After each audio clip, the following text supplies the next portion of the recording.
what makes us as parents want to go back a little bit to doing what's easy or giving in is the hopelessness that sometimes comes when it feels like this will never end. So if you can hang on to it does end, that makes a real difference. And there's a big difference between the parent who gets down at eye level again when there's a fit happening and helps them work through it and process those feelings. And again, it's so much on you. It's the I do it. You're telling them, it looks like you're really frustrated. And you're saying all of that. And they're maybe barely participating. But that is so important because if you can hang on to the kernel of hope, this part does pass. It makes a difference. Okay, I'm willing to do that one more time and again and again. Welcome to Raising Adults, the groundbreaking parenting podcast that starts with the end in mind. We're your co-hosts, Dina Thayer and Kira Dorian. We created future-focused parenting to take families from surviving to thriving. So join us as we help you stop raising kids and start raising adults.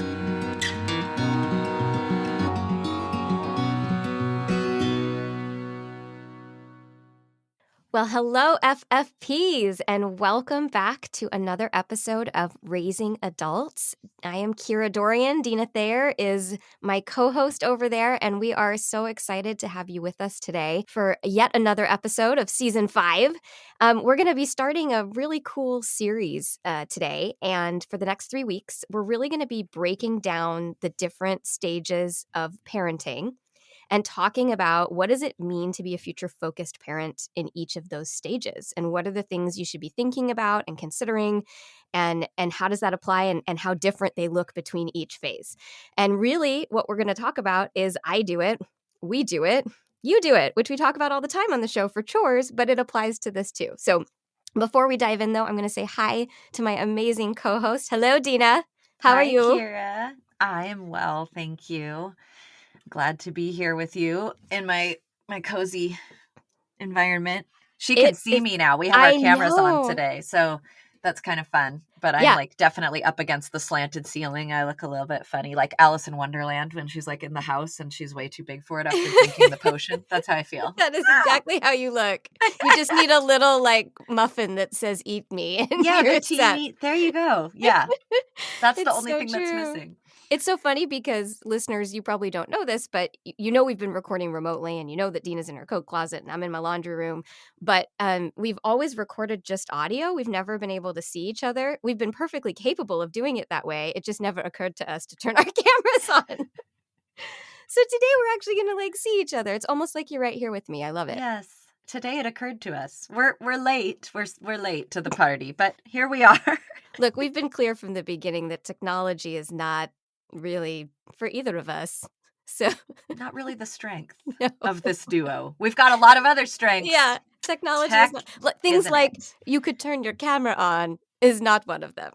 No. I mean, I'm not sure how we missed that, but hey, here we are. We can see each other. You can hear us, all of you, so we're good. Yeah, much better. So let's talk about this. So we've got 3 weeks to talk about these different developmental stages and how actually as a parent you develop, right? Like we are developing as a parent and changing the role that we have, and the way that we have to be future focused is actually slightly different between each of these different things. So today we're talking about 0 to 5.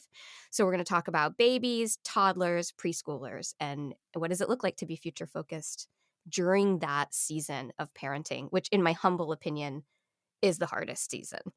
Though I haven't done teens yet, so report back to me, or I'll report back to you.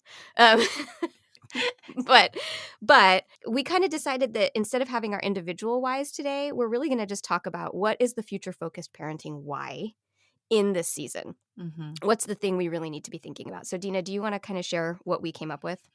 Yeah, I think the main thing we want to kind of encapsulate and share with you is this is where you lay the foundation for your future focused parenting journey. If you're fortunate enough to have littles and already be listening to the show and kind of know the philosophy, this is where you do that. I think even if you're entering the future focused parenting mindset later, there's still room for you to grow and develop and lay that foundation as a parent. But if you're fortunate enough to have small people, this is where you not only lay the foundation of how you're parenting with empathy and emotional intelligence while still having boundaries, you're also laying the foundation for what are you like as a future focused parent. So there's a lot of chance here in this season with 0 to 5 for you to practice and get used to things like the vocabulary around future focused parenting and around emotional intelligence.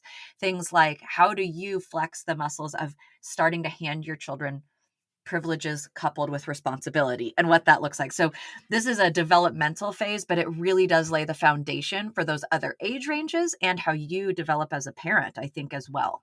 Yeah, and I think you're also getting to practice making the choice that's best instead of what's easiest. In some ways, that is like extra heightened in this phase, It right? is. Because it is Mhm. so much easier to give your kid a lollipop at 6 o'clock in the morning because they're screaming for a lollipop. You know, it's right in your face in a very Yes. different way than when they're older. And so it's a very heightened opportunity, and you're going to get that wrong sometimes, and that's okay too. But this is kind of where you practice that.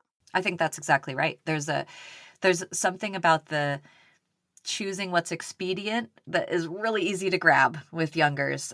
I think of it mostly like with crying or Yeah. tantruming behavior, how easy it is to go, what do I do to make it stop? Rather than how do I actually work through it so that skills are developed for both me and my child. Yes. Oh, that's exactly it because you're both developing skills. You're developing skills as a parent, they're developing skills as a young person growing into, becoming who they're going to be. And you need to be working on that at this time so that when you get to the next phase, the we do it phase, everyone has some muscles, right? Everybody kind of knows how to use them, which is not to say we talk about this a lot. Like it's never too late to do this. It's just like Dina was saying, if you're listening to this and you happen to have 5 and under, you have an opportunity to build those muscles at a younger age and reap the benefits a little bit sooner, right? That's right. Yeah. That's exactly it. So what we thought we'd do is break even this phase into those smaller chunks. So we're going to start by talking about, what might this look like with infants, and then we'll look at toddlers and then preschoolers. So if you have children those ages, we're not assuming 0 to 5 is one lump. Obviously, a huge amount of developmental growth and change happens there and happens for us as parents too. So we'll start with the babies and what does this even look like? And I know it will come as no surprise to anyone that one of the first ways I think about this is around creating routine and rhythm. And that is one of the ways you also will establish things like setting up Who's the Boss, which is a great episode I would refer you to if you have not listened to it yet. It's all about what is the difference between what we often think of with that authoritarian type of parenting versus this team dynamic, but I'm the team captain. And I think one of the ways we become the team captain very early on is helping set up, healthy rhythms for our baby's day. When do we sleep? When do we eat? All of that kind of stuff. So that I know that's one thing that comes to mind for me that has a very lasting kind of lesson effect, which is it's a lesson in, oh, I'm the parent. I can make these decisions. But it also helps your baby learn to trust you and get into a nice routine. And we are big fans of other routines, which if you've been a listener for any length of time, So that's definitely one way, but I know that there's others. So it's just something that of course pops to my mind quickly as a sleep person. but yeah, I think this is a time in infancy where you're setting a tone. Another thing I love about this time, and then I'm really going to stop talking and let Kira say something, is vocabulary. This is a great time as you're talking to your baby. I mean, a lot of people like to narrate the day anyway for their children, which is really helpful for them in terms of absorbing language. But it's also a chance for you to practice the emotional intelligence vocabulary. Even if you say you get bit during a nursing session, the way you talk about that really impacts how you handle redirection later. So I think this is a wonderful time for getting your mouth used to the vocabulary for parenting with empathy too. Yeah, you totally said my first point. So I won't even bother to repeat it. But yes, I completely agree with you that this is just a really low stakes place to practice. Because if you get it wrong or you miss an opportunity to talk about, oh, I can see you're feeling sad or I can see you're feeling frustrated or whatever, it doesn't matter. It actually doesn't matter if you get that wrong. But what an amazing opportunity to just start to flex the muscles of that coming out of your mouth in the moment, right? Exactly. And I totally agree about setting the routine or whatever that is for your house. You might not be a routine-oriented home. That's okay. But really setting the expectation for this is how our house runs, whatever that is for you. Whatever it looks like. This is how Right. it goes. But with some intention and proactive thinking and a future-focused mentality. Absolutely. I think that's key. And I think bringing it back to what we say all the time of being future-focused, thinking and getting a chance to practice, hey, actually the decisions I make around sleep do impact the 2-year-old, the 5-year-old, the 9-year-old. The decisions I make around food do impact the 2-year-old, the 5, all those kinds of things. But again, in this low stakes way of this is a chance for me to practice and build up the muscles that I'm going to need, but I still want to do the best I can to make the choices that are best instead of the ones that are most expedient because I'm looking to the future and how is that going to pan out. So in some ways, it's like take the pressure off of yourselves in this phase and know that this is a time of a lot of freedom, actually, to get it wrong because the ramifications aren't going to be as big as they are going to be later. So use this as a time to practice, but practice with intention. It's not the same as saying, oh, this time is irrelevant and therefore I'm not going to do anything. It's just the opposite. It's like, oh, I want to take all my things and be intentional about them, but I can be really gentle with myself and loving and forgiving when I get it wrong because the stakes are lower. Yes, there's a lot of room for mistakes that won't be remembered by your small person. Exactly. So that is great. So I would say if you're looking for a deeper dive into those things we just talked about, I mentioned Who's the Boss. I think the episode on sleep is great. Again, if you're not a routine-oriented person, totally fine. We're all about thinking, future-focused parenting can be for anyone. You can be intentionally not a routine person as long as you do that on purpose and you know what it's going to look like instead. But I think that sleep episode could be helpful. And then something that we talked about in a past episode that you can lay the foundation for in infancy is manners, because we talked about sign language. So I think referring to that manners episode could be good here too. But Kira's exactly right. It doesn't mean this stage doesn't matter. In fact, again, I would use the word fortunate. If you're listening to this and you have a baby, you are fortunate because you get a chance to get used to this before it is a lot trickier and where you're going to get somebody responding to you and maybe having some big feelings about the words you're choosing to use that you've already practiced. So hooray for you if you have a baby and are getting started nice and early. Well, and that thought segues us really nicely into the toddler years. It does. Dun, dun, dun. Okay, so the toddler years. This is, in my opinion, such an amazing opportunity to lay groundwork actually in a way that's not the same as the baby phase, because you can use all the emotional intelligence words you want when they're babies. And yes, that's going to go in. And yes, you're developing a skill. But actually, in those toddler years, this is where they start to really absorb it. And so even if you're not going to see the benefits right then and there, you might start to see some things. But this is where you're really setting that tone for what are my expectations of you? How do I expect you to behave, treat people? How do I expect you to share? And again, they're not going to get it right all the time, and it's not going to look perfect by any means, but you creating consistency at this age is essential. And so thinking along those lines of this is a great time, like totally age appropriate for kids to hit, right? We talked about this on an episode recently, for them to, even without meaning to, flail, right? What did I call it? Developmentally appropriate limb flailing? Yeah, limb flailing. Yes, that's right. But as a parent, just to give a cogent example, as a parent, each and every time we should be saying, oh, we use gentle touch, right? That's not telling them they did anything wrong or bad. It's letting them know what we expect of their flailing, right? Of their limbs. Your limbs should be using gentle touch. I'm just letting you know. If you are laying that foundation at that toddler age, you're going to reap the benefits of that sooner and see that shift and change sooner because you've been consistent in this phase. So this phase is really, I think, the hardest, in my humble opinion. This is the hardest phase and also a really important one. Well, and what makes it so hard is what you just said. And I'm appreciative that you brought it up for two reasons. You said consistency. So it's hard, but important because this is the phase, in my opinion, where you're teaching your child that what they can expect from you. Yes, well said. I know my mom or dad, they're going to do it the same way every time. Oh, my arm went out, whacked my sibling or the pet. I know there's going to be an intervention. They might not be thinking that consciously, but they're learning that, oh, they do this the same way every time.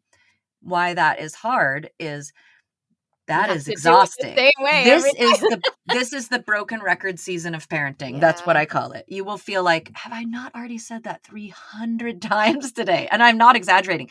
There's times where I was pretty sure some of my instructions went into the hundreds.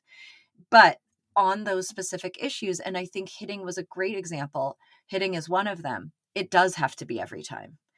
And there's some where you're going to admit, I'm too tired. I'm letting it go that they're dragging their stuffed animal on the floor and it's getting dirty.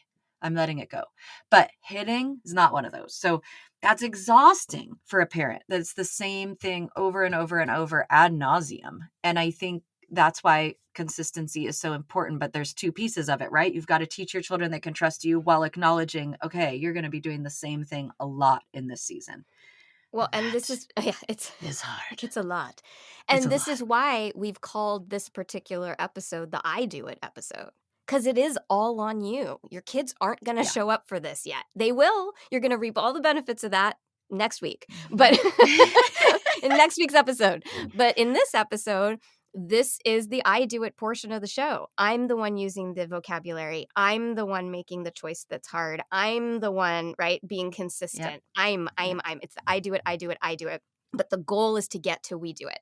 And I think if I could even give myself as a parent advice looking backwards, I wish I had truly understood that toddler season is a season. Yes. And if I had just kind of gone in with like a little bit more of a like, this is a couple years, which is, by the way, a really long time. Okay. Like, especially in parenting when you're like up at night, that. It's a long time. 2 years is really 4 years because you're up 24 hours a day, essentially being a parent.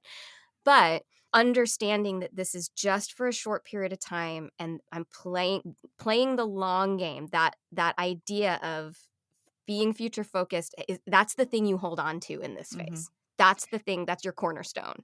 I think that is so important because what makes us as parents want to go back a little bit to doing what's easy or giving in is the hopelessness that sometimes comes when it feels like this will never end. Yes. So if you can hang on to it does end.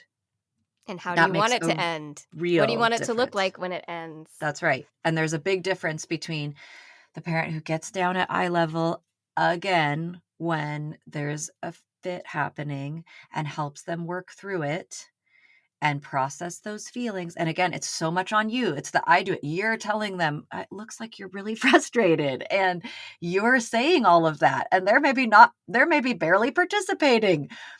But that is so important because if you can hang on to the kernel of hope, this part does pass. It makes a difference. Okay, I'm willing to do that one more time and again and again. Well, and as we talk about all the time, if you are able to hang on to that and continue to do this work, guess what? It's actually going to pass faster. So you got to ask yourself, am I willing to do the short-term pain for the long-term gain? Because you will get there faster. Your kids will get there faster if you're doing this work. Now, can you get it there every single time? No. There are going to be days where you're like, no. But if you're really clear on your why and you're really clear on your values, which is why Dina and I talk about this all the time.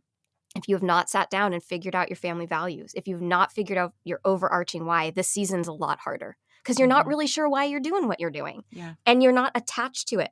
So get attached to your why and then hold on tight, my friends. For dear life.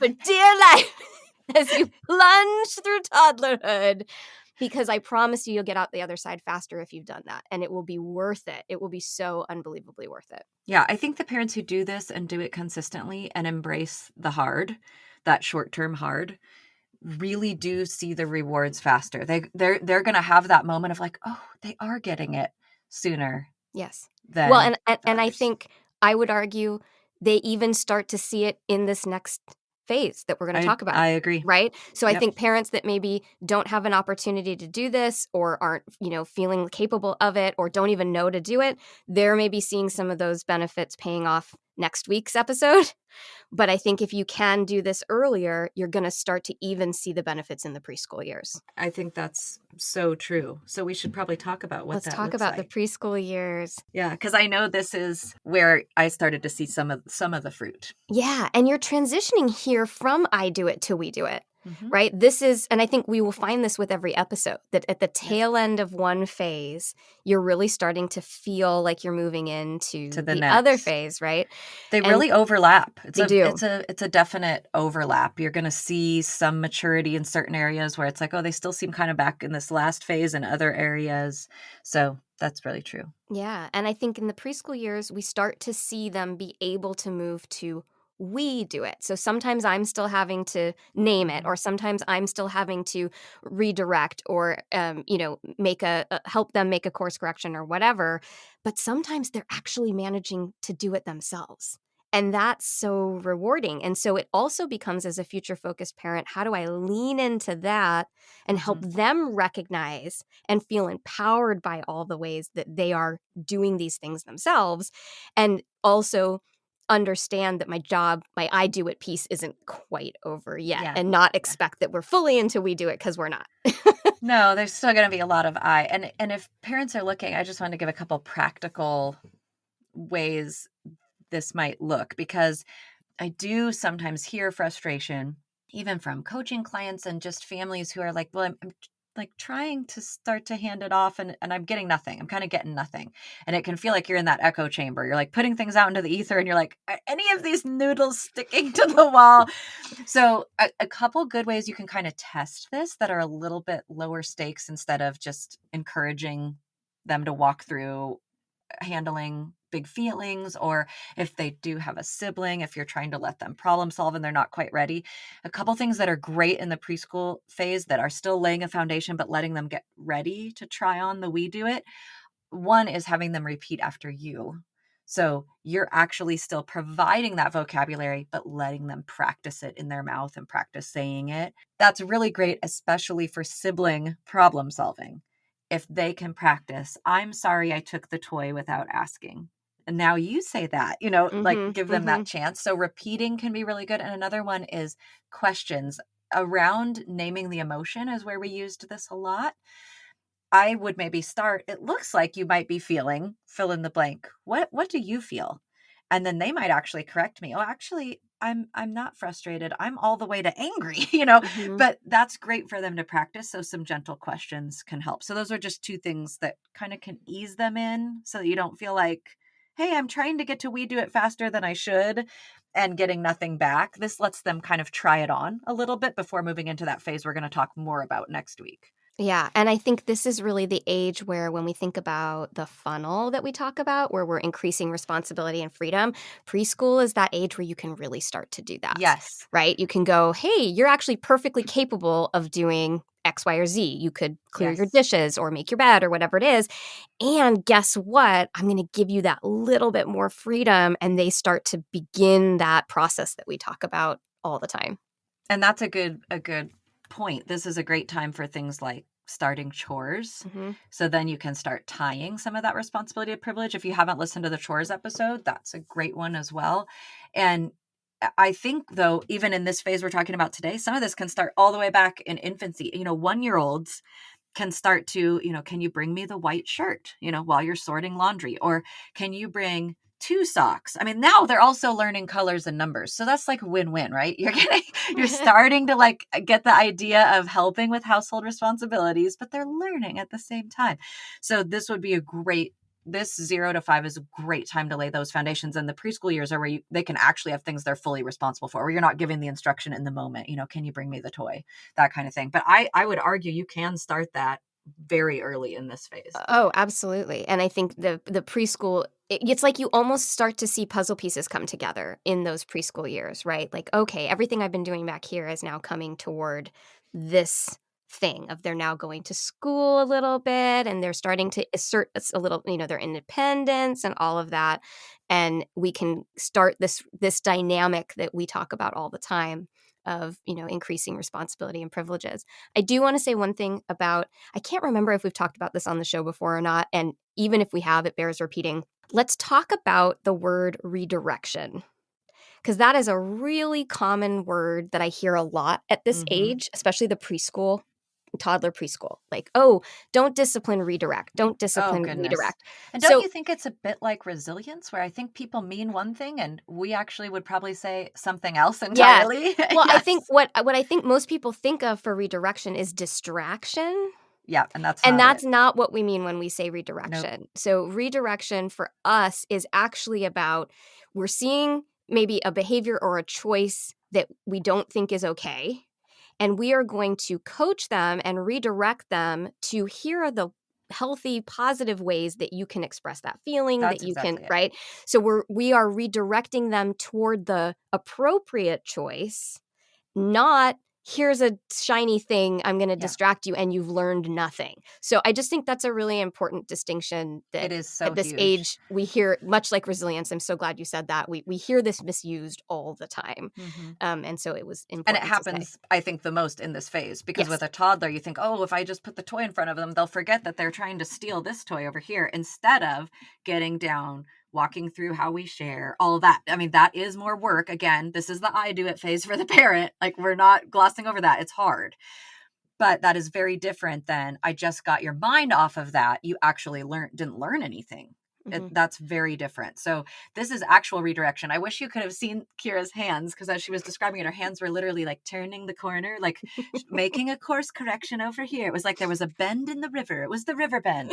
So it's really, but that is true. That's an important distinction because Yeah. this is a season where you're going to have to do some, this is where you start the training of processing feelings Hmm. and what do we do when there's a behavior that maybe we as parents don't love to see and but we want to teach them here's the behavior that would be okay, Hmm. and that's not the same as distraction, which I think is you're right. It's how a lot of people unfortunately use redirection, or it's what they think of, kind of what first comes to mind. Yeah, definitely.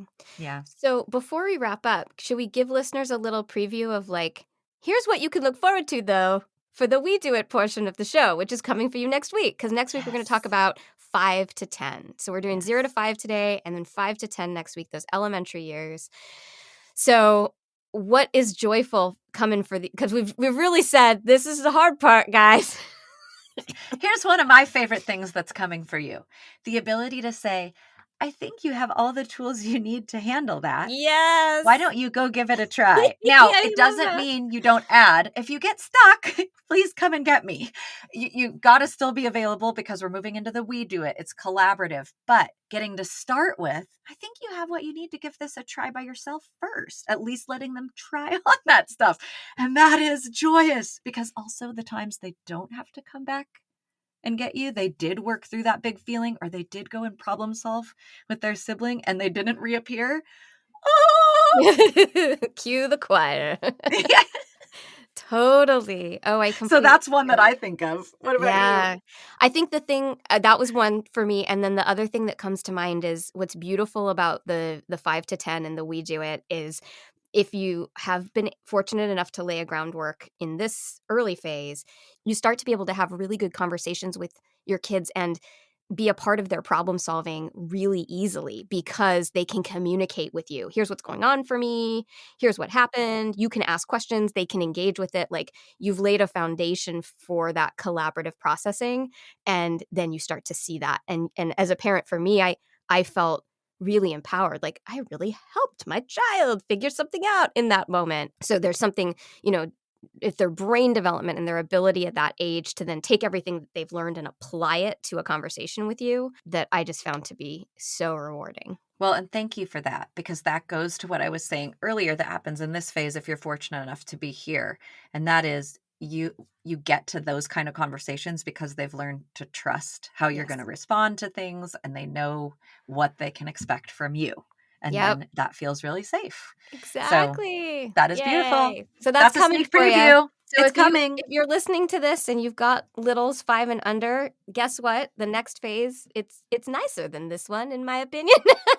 If you're There's white other hard knuckling, things. Yeah. yeah, if you're out there white knuckling it, good things are coming. That's right. And some people, I mean, there's so many beautiful things in this 0 to 5 as well. There's stuff I really miss about 0 to 5. Oh, me But too. I think in terms of the the future-focused piece, the having to do what's hard, having to make the best choice. Not the easy one. Yeah, that weighs Yeah, pretty that's challenging. heavy in this phase. Yeah. You also have cute little chubby wrists that fold over hands at this Oh, phase. So, it's worth it yes. because of the thighs. The Yes. And thighs. watching them become little people, just like the growth and development in this phase is the biggest. You go from they are really not capable of doing anything to like walking, talking, Oh having an my opinion gosh. about stuff, being little. You start to figure out what they're interested in. It is so fun. I So remember it's great. everybody saying like, "Oh no, once they're upright." And I loved when they went upright because I literally watched my kids go from like they knew everything on the level of the floor. And then suddenly Mm. it was like, I've never seen this part of the wall before. I Ah, mean, they were just so happy, like looking at the wall. So oh, there's the lots of discoveries. joy in this phase too. But I think on the whole, the future focused parenting part of this phase can feel really hard. And so we just Yeah. wanted to make sure we talk about it. So next week, we will talk about 5 to 10 and what does future focused parenting look like from 5 to 10. And what does that we do it phase look like when we're coming out of it all being on us, but still we're really very needed and really need to be a part of that because as Dina said, it's collaborative. So be sure to join us next week. If you know anybody who would benefit from listening to this episode who does have littles and wants to start their future-focused parenting journey now and wants to be with us for the next few weeks as we talk about the whole trajectory, please do share this episode with them and let them know that we're here and we have lots of ideas for them to try. And if you haven't yet followed us on the many places that we are, please do. We are at Future Focused Parenting on Facebook, Instagram, and Pinterest. And we are at capital F _ parenting, FF parenting on Twitter. You can always check out our website, which is futurefocusedparenting.com. If you're new to the show and you have not yet signed up for our newsletter, you get those freebies. You get a calendar of character traits, which is great if you've got littles and you're wanting to start to set this foundation young of developing kids of character. And you get a video called 3 Essential Strategies for Raising Adults. You can do that by going to our website or going to bit.ly/raisingadultspodcast. Thank you so much for being with us today. If you like the show, be sure to rate and review and follow us on your favorite podcast app. And we very much look forward to being back with you next week. Raising Adults is produced by Kira Dorian and Dina Thayer and recorded partially in my laundry room and partially in Dina's coat closet. Music by Seattle band Hannah Lee and editing by the amazing Allison Preisinger. Thanks for listening.